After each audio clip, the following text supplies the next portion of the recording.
Hi friends, welcome to our YouTube channel. ఈ సంవత్సరం నేనైతే నాకు తెలియని పని అయితే ఒకటైతే స్టార్ట్ చేశాను. అదే ఈ యొక్క రొయ్యల గుంటనైతే లీజుకి అయితే తీసుకున్నాను. ఈ రొయ్యల పెంపకం అయితే చేయబోతున్నాను. నాకైతే ఇందులో ఎటువంటి నాలెడ్జ్ అయితే లేదు, జీరో నాలెడ్జీ. అస్సలు ఏం చేయాలి ఏంటి తెలియదు. మనకు తెలిసిన వాళ్ళు వాళ్ళ యొక్క సహాయ సహకారాలతో నేనైతే ముందుకెళ్తున్నాను. దీంట్లో అయితే నేర్చుకోవాల్సినది చాలా ఉంది. మీకెవరికన్నా ఈ వీడియో చూసే వల్ల మీకు ఎవరికన్నా మన సబ్స్క్రైబర్స్ కావచ్చు, లేకపోతే ఎవరైనా కావచ్చు, మీకు దీని గురించి అవగాహన ఉన్న వాళ్ళు అయితే ఎన్ని సంవత్సరాల నుంచో చేసే వాళ్ళు ఉంటారు. వాళ్ళైతే ఏం చేయాలి ఏం చేయకూడదు అన్నట్టుగా నాకు కామెంట్ రూపంలో తెలియజేస్తే నాకైతే చాలా ఉపయోగపడుతుంది. ఎందుకంటే నేనైతే చేసే ప్రతి పనిని అయితే నేను ఏం చేస్తున్నాను అనేదాన్ని వీడియో రూపంలో అయితే పెడతాను. ఇలా చేయాలి ఇలా చేయకూడదు అనేది ఏదన్నా ఉంటే మాత్రం, ముఖ్యమైన గమనికలు ఏమన్నా ఉంటే మాత్రం తెలియపరిస్తే నాకైతే చాలా హెల్ప్ అవుతుంది.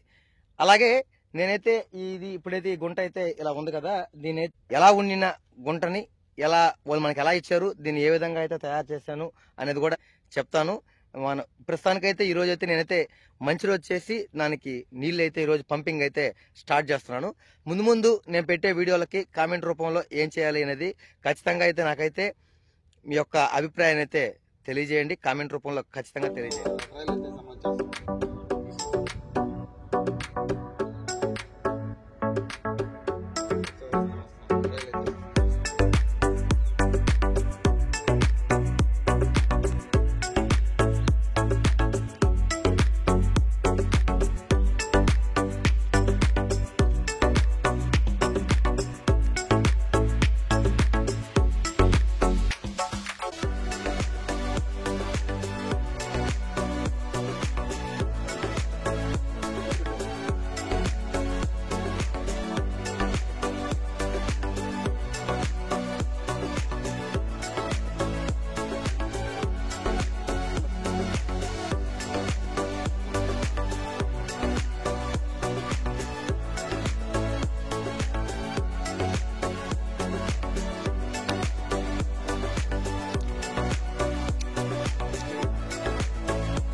ఇప్పుడే ఈ గుంట అయితే తీసుకున్నాను. ఇప్పుడు దీన్ని అయితే ఆ ప్రొక్లైర్తో అయితే దీన్ని అయితే చదును చేయించి గుంటలా చేసి చేయబోతున్నాను. నాకైతే పెద్ద అనుభవం లేదు, చూడాలి. నేను ముందు ఎలా చేస్తాను అనేది చెప్తాను. మీకు ఎవరికన్నా బాగా మంచి అనుభవం ఉంటే నాకు కామెంట్ రూపంలో ఏదన్నా సలహాలు సూచనలు ఇవ్వండి. నేనైతే చేస్తున్నాను. నేను పెట్టే ప్రతి రూపాయి ఎంత పెడుతున్నాను, ఎలా చేస్తున్నాను అనేది మీకు చివరి దాకైతే మొత్తం పూర్తయ్యేదాకైతే చూపిస్తాను. ఇక్కడైతే మట్టి అంతా జారిపోయింది. ఈ మట్టి అంతా కూడా మన కట్టల మాదిరి చేపించాలి. చాలా సార్లు ఇలాంటి ప్రొక్రియలు పనిచేస్తుంటే నేనైతే ఇంత పని ఏం చేస్తున్నారు అబ్బాయి ఇల్లు అనుకునే వాళ్ళని. కానీ ఫస్ట్ టైం నేను అనుకోలేదు నేను ఈ విధంగా ఒక ప్రొక్రియను పెట్టించి ఒక పని చేపిస్తానని.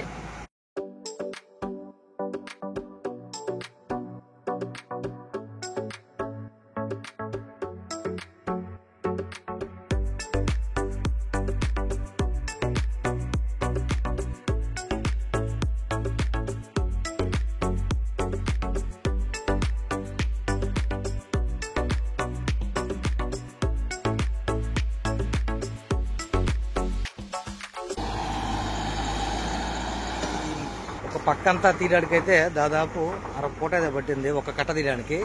చూడాలి, ఇంకా 3 పక్కలు తీయాలి. ఎన్ని రోజులు పడుతుంది అనేది రోజులని కాదు గంటల లెక్క. చూద్దాము ఎన్ని గంటలు అవుతుంది అనేది. ఇదైతే బాగా మట్టి దెబ్బలు ఇవి. మొత్తం ఇంతకుముందు ఎరువులు చేస్తున్నారు కానీ అవి పూడిపోవడం వల్ల మళ్ళీ మనం ఫ్రెష్గా అయితే తీపిస్తున్నాము.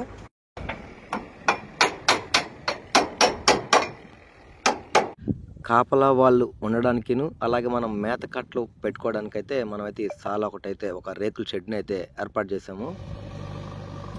పెద్ద మిషన్తో పని అయిపోయిన తర్వాత ఆ మధ్యలో ఉన్న గుంటల్ని పూడ్చడానికి జేసీబీని పెట్టి చదును చేయించమని చెప్పారు. ఆ పని అయితే చేశాను. అదైతే ఆ చదును చేయడం వల్ల మధ్యలో ఉన్న నీళ్లు అవి ఇంకిపోతాయి. మనకైతే నేల అయితే బాగా చదునుగా వస్తుంది. జేసీబీ పని అయిపోయాక ట్రాక్టర్తో దున్నించాను. దున్నించిన తర్వాత అందులో కొన్ని కట్టల బ్లీచింగ్ అయితే చల్లాను. ఆ చల్లిన తర్వాత ఇప్పుడు అలా ఉన్న గుంటను ఈ విధంగా అయితే తయారు చేసుకొని మోటార్ల కోసం కొన్ని పాయింట్లు వేయించుకొని వాటికి మోటార్ల కనెక్షన్ ఇచ్చి మనం పంపింగ్ అయితే స్టార్ట్ చేసాము. ఇది ఈ వీడియో. ఇలాంటి మరిన్ని వీడియోలతో మీ ముందుకు వస్తుంటాను. మీ అమూల్యమైన సలహాలు నాకు అందించి నాకు సహాయపడతారని ఆశిస్తున్నాను. Please subscribe. Thank you. జై హింద్.